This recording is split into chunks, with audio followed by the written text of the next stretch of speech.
Good morning, guys. This is my test to do a stitch with me. I received my, it's like an arm, I don't know how you describe it. It's an arm phone holder that is adjustable to try to record these. So I'm just playing around with it, trying to get an angle because I do stitch in hand. So I'm just thinking, I need to try not to move around much.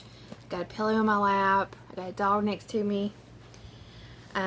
So I'm working on Went to Rose Manor by Brenda Gervais, and this is the piece that is a tribute to my mom in remembrance of my brother and me. She called us her baby birds, and we had a house. My mom and stepdad remodeled the house when I was in my early teens, and well, they started remodeling when I was like 6, but it took 10 years for the whole remodel. But anyway, she chose white siding with mauve shutters, and they painted the door mauve, and then she had pink and white flowers, and now people would probably like laugh at that, but in the 90s that was like super cute. Late 80s, early 90s. It was super cute house, and it looked like a little Barbie house. So anyway, I was just thinking about that, and I had started the roof up here. So it made me think of a story, and I thought, you know what, I'm just going to try this out and see if I can get it to work. Now, there are landscapers at the church across the street, and my dogs may bark, so I hope you understand that. Right now, 2 of them are sleeping, but the other one, he's got his eyes peeled out at the landscapers. So we'll see how this goes. And Parker's asleep. I'm not sure how long he will sleep. We had a very late night last night. It was our main air conditioner, our like house unit is broke.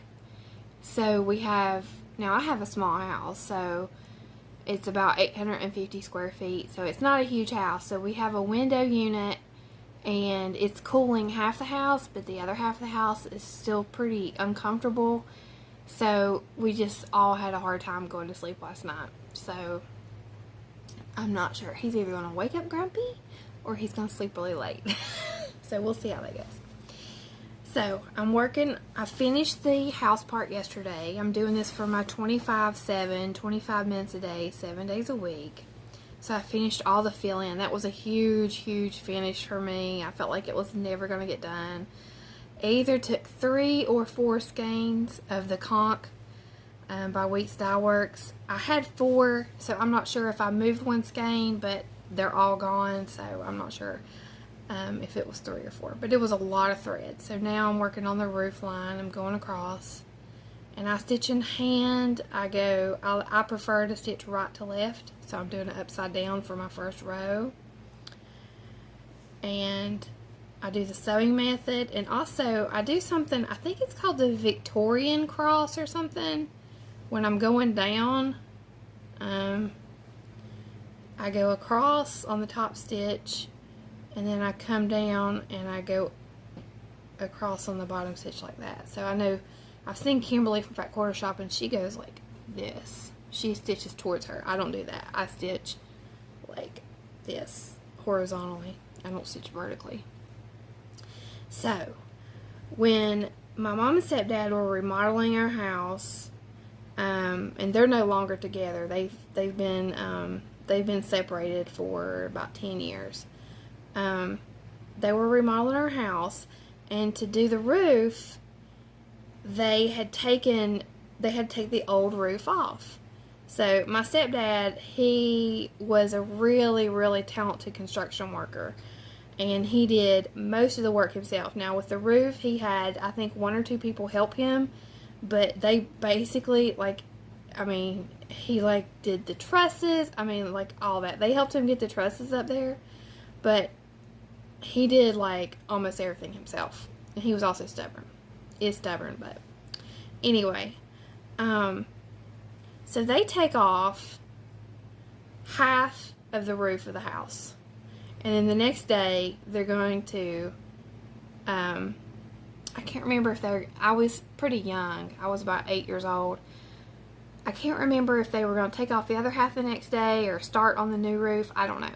All I remember is half of the house did not have a roof, and we were living in this house. So there came an unexpected thunderstorm that night.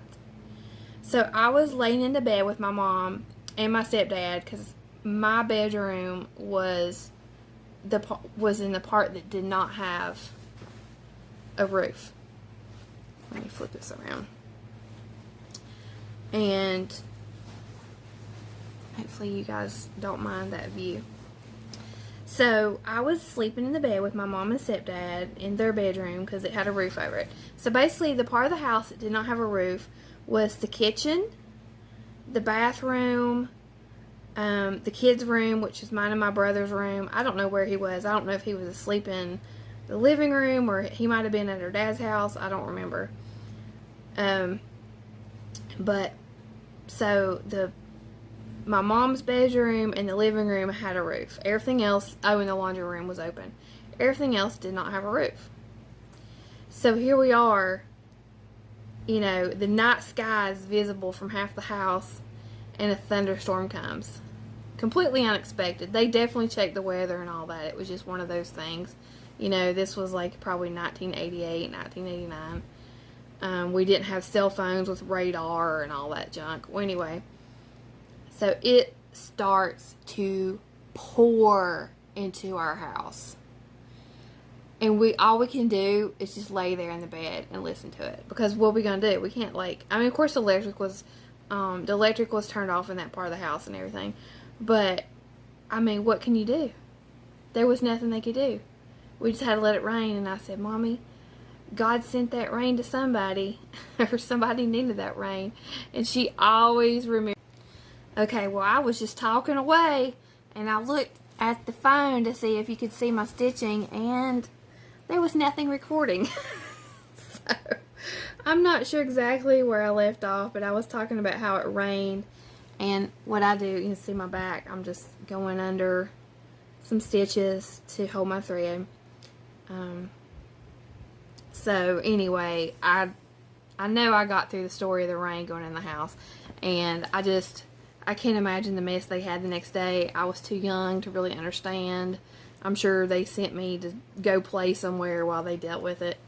Back in the day when you could just leave the house for the whole day and just play. Which my mom was strict now. I couldn't just go anywhere. There were some kids in the neighborhood who could just run all over town. And we lived in a small town. But I had a perimeter that I could play in. And at each age, I got a little bit more space to play. And I'm glad my mom did that because she kept me safe. I didn't understand at the time because I wanted to go with all the other kids and do what they did.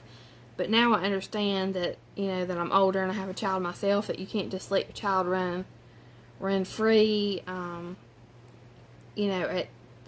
that young age anyway. But I grew up in a little neighborhood in town, and most kids that I went to school with actually lived out in the country, and I lived in town, so it was fun. The kids that, lived out country, they had like four-wheelers and stuff, and they played in the creek, but because I grew up in town, it was more like bicycles, roller skating. I loved to rollerblade. When rollerblades came out, I was like the neighborhood rollerblader. And I lived next to the school, so there was a playground, baseball fields. Now, they don't let you go play on the baseball fields. There's all this insurance and stuff, and they don't want to be sued. So they have all these signs up where kids, you do see kids go over there, but generally it's frowned upon. But when I was growing up, summer vacation or whatever, we were always over on the ball field, the tennis courts, the playground. The playground by my house and the school, it's fenced off. They did that because of safety reasons for the kids. Before they put that fence up, I would take Parker over to the playground, and I used to babysit too. I'm starting to talk really fast, y'all. I'll try to slow down. But if you don't know already, I live super close to a primary school, grades K4 through 2, and that's where Parker went to school through first grade. He went to a private preschool ages 3 and 4. And then when he turned 5, we asked to put him in K4, but they couldn't do it for legal reasons because he was not ready for K5. And so they went ahead and put him in K5. And he had all kinds of issues because he wasn't ready for K5. And he had a wonderful teacher, the best teacher in the district. She is the most amazing, loving, wonderful person. And she worked so hard with him. And this was a very difficult time in his life because he was really struggling with communication, emotions, things like that, being overstimulated at school. We were just learning about, his autism and ADHD, and it was still too early to really, we couldn't do any kind of medication. He was too young. He was in a lot of therapy. By the time he was 5 years old, he had probably 300 hours of therapy between speech therapy, physical therapy, and occupational therapy. There were some periods of when he was a toddler that we had 6 therapy appointments a week. So he's had a lot of therapy, and I credit that to where he is today because therapy makes a huge difference, huge difference, and so does early intervention. But anyway, so we kept him in K5 an extra year to give him some extra time. He was not ready to move up to first grade and sit at a desk and do the things required of him in first grade. I mean, his reading level, all of that was great. He was actually ahead. It's really funny because he could read. I mean, he could read anything. He may not know the meaning of the words, but he could read anything. But we kept him back in kindergarten, and he kept that same teacher.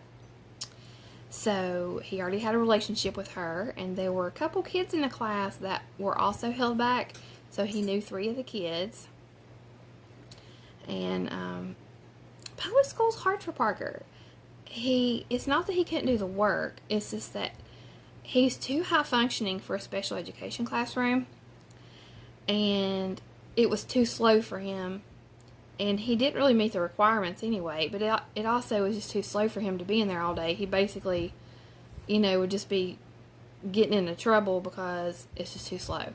But a regular classroom where he's challenged, where he needs to be, there's too much going on. He's overstimulated. There's too many kids, and and he's awake. So I'm gonna just stop there. Mommy. Yeah, baby. Can you find me a 440? All right, let me finish my video, okay? So I'm gonna finish right there. I got 2 rows in of that, I'm hungry. and I'm gonna edit this video and see if it's something I can post. And if you guys like it, let me know, and I will make some more of these Stitch with Me's where I'm rambling on. Thanks, guys.